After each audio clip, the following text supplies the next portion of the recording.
By mid-February, all of these planets will have moved into Aquarius. What does that mean for you based on your rising sign? Stick around and find out. Okay, first let's talk about Aquarius. Aquarius is represented by the star, and this energy is of your hopes and dreams, your biggest aspirations. It's also about how you represent within the whole, within the collaborative group. This is you standing out in a crowd. It's what you bring to the table. What do you have to offer that can help further humanity, further the community, and bring your resource to the discussion? So this is the energy of Aquarius, and this is the energy that we're going to be in for the next 20 years with Pluto in Aquarius. And if you don't know what I'm talking about, I will put a link to my Pluto and You video, and this is where I discuss the movement of Pluto out of Capricorn and into Aquarius. So we have Pluto in Aquarius for the next 20 years. There will be an exception later this year, but pretty much for the next 20 years, Pluto is in Aquarius.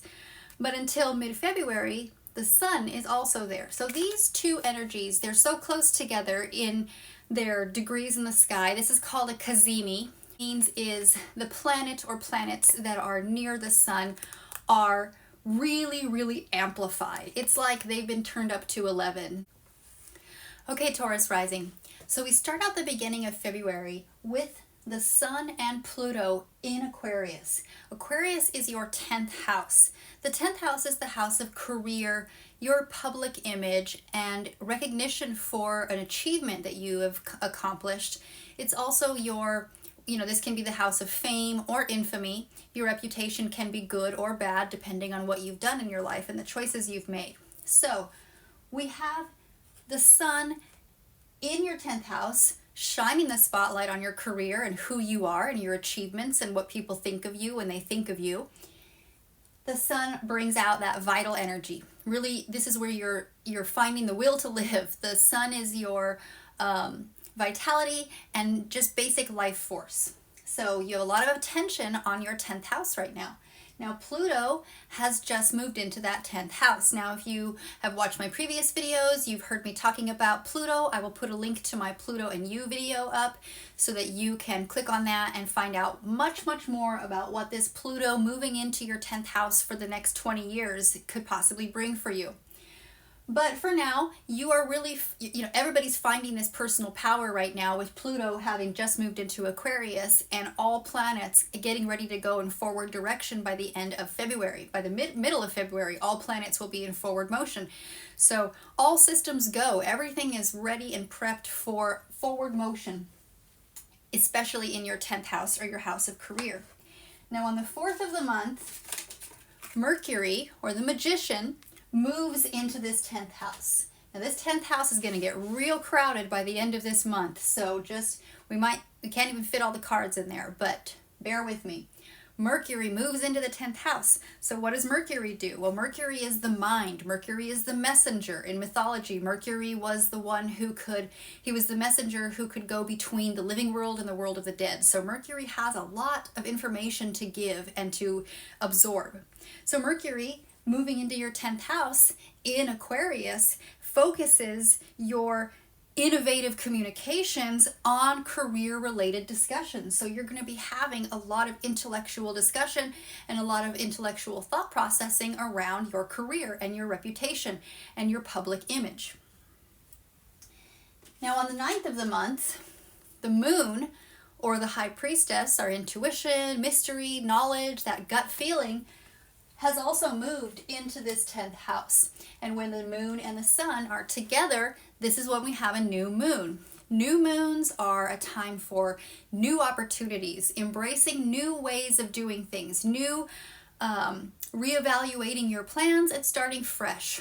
The new moon being in the sign of Aquarius, this is all about innovation also, and finding quirky ways to do things that may not be conventional. So this new moon brings potent energy for transformation. Pluto is transformation. For powerful personal expression, you've got Mercury and the sun there bringing powerful personal expression. And in all of this is relating to your career, to your public image, to your public life. So if you have any sort of notion of starting a new career, starting a new way of being seen out in the world, this is a really good time to push forward with that, especially with all planets moving forward. It's all systems are go, all doors are open, everything's ready for you to push forward. On the 12th of the month, this house gets real crowded. We have Mars. Mars is the tower. Mars is raw energy. Mars is absolute raw energy. So it energizes things, and sometimes that energy can be a destructive energy if the structure that it's hitting or coming across is weak.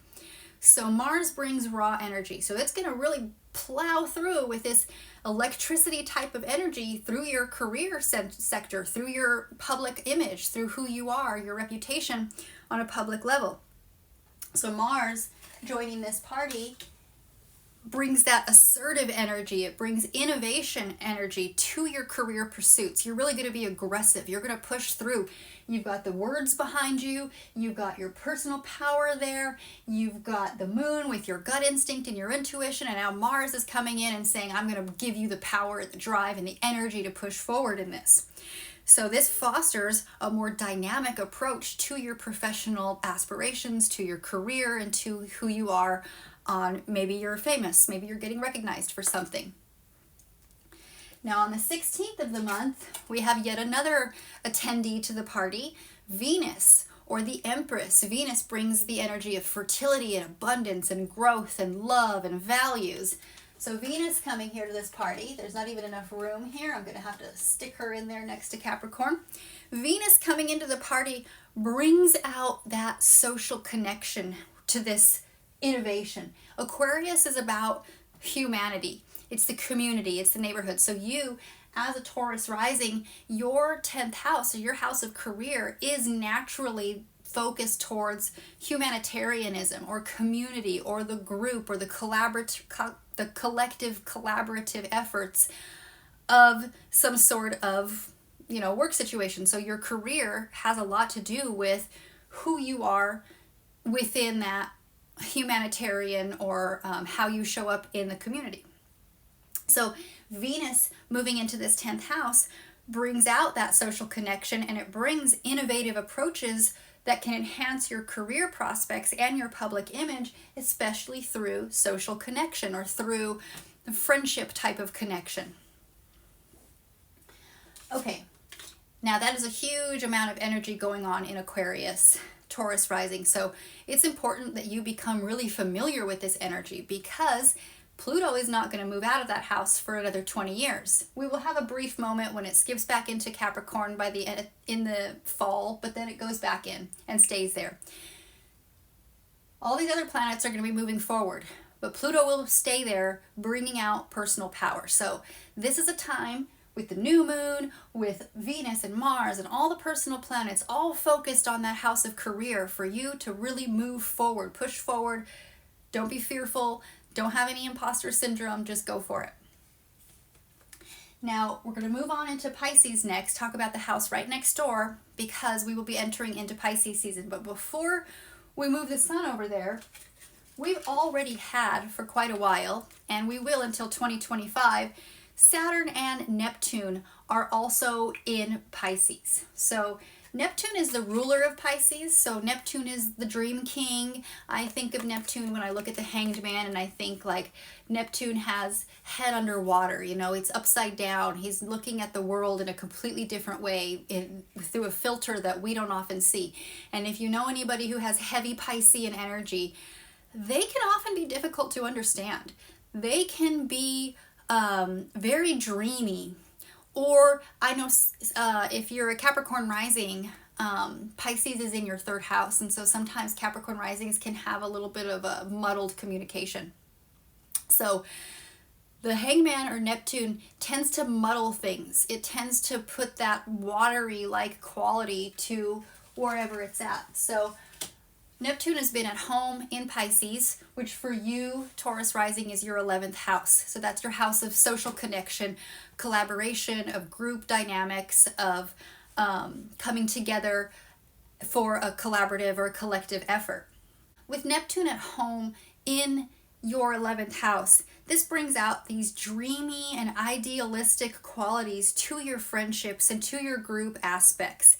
This potentially inspires a sense of compassion, or it introduces some sort of empathy, or even an illusion that can it can force you to have to really discern between what is fantasy and what is reality, or what is true and what is not. So that's just a little bit of warning that if you might have in your social circle at the moment, you might be feeling like maybe it's a little muddled. You don't really understand quite what's going on right now. And that is because Neptune is at home in that social circle. So Saturn is also in Pisces in your 11th house, bringing a whole different energy to the 11th house. Saturn is discipline and structure. Saturn's earth. It's very heavy. So with Saturn being in the 11th house for the next year until 2025, it brings out a period of disciplined focus on your friendships, on your social circles, on your collaborative efforts. And there are potential lessons here to be learned about your responsibility and how you can restructure your social connections, or how you need to take on more structure within your social connections.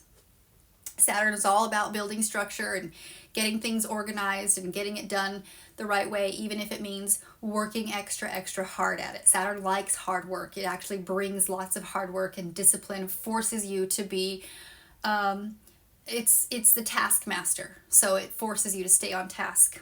Okay, so Taurus rising, on the 18th of the month, the sun is going to move into Pisces. So let me see if I can move this without destroying everything here. So the sun moves on into Pisces, into your 11th house. So what is that doing? The sun is shining its spotlight on your friendships, your social connections, your group dynamics. When the sun goes through a sign, which it takes a month, from mid-January to mid-February, the sun is always in Aquarius. So you might find that this time of year, every year, your social circle is lit up. Your social networks and your social connections really get the spotlight this time of year.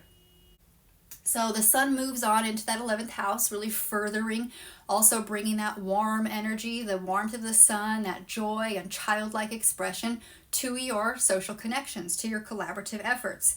This opens up your empathy and your shared ideals, which can really foster friendships, communication, connection in that social network. Now, Mercury also moves on into Pisces. Doesn't have far to go, it just moves right next door into that 11th house. So what is this doing? Mercury, the messenger, the sign of communication and data flow, data coming in, going out. Mercury moves into that house of social connection, of group dynamics, of collaborative efforts. So it brings out, it enhances the communication surrounding those themes. It enhances your communication both about the social circle in your life as well as within. It fosters imagination. It fosters empathetic connections with your friends and like-minded groups. Okay, and lastly, Taurus. On the 24th of the month, the moon has moved all the way around to Virgo. Virgo is the opposite of Pisces. So whenever we have a full moon, the moon is in opposition to the sun. So this shows where we need to find balance between two areas of life. During this full moon, there's all this energy focused on your 11th house, like we've just talked about, but the moon, where our emotions lie, is over here in the opposite.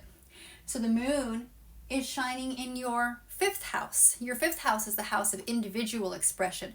So this is a balance between how you express yourself individually, creatively, on a personal level, versus how you express yourself in a group, within the social circle, within the group setting. So you might be experiencing heightened emotions. You might have heightened emotional awareness and potential tension between your creative self-expression, your individual creative self-expression, and your need for practical and organized approaches to your social circle, to your social situation or your group dynamics. So Taurus rising, that's what I have for you today. Thank you so much for watching to the end here, and I'd love to hear what you think about it in the comments, and I will see you next time. Please like and subscribe if you haven't already. Bye. See you in March.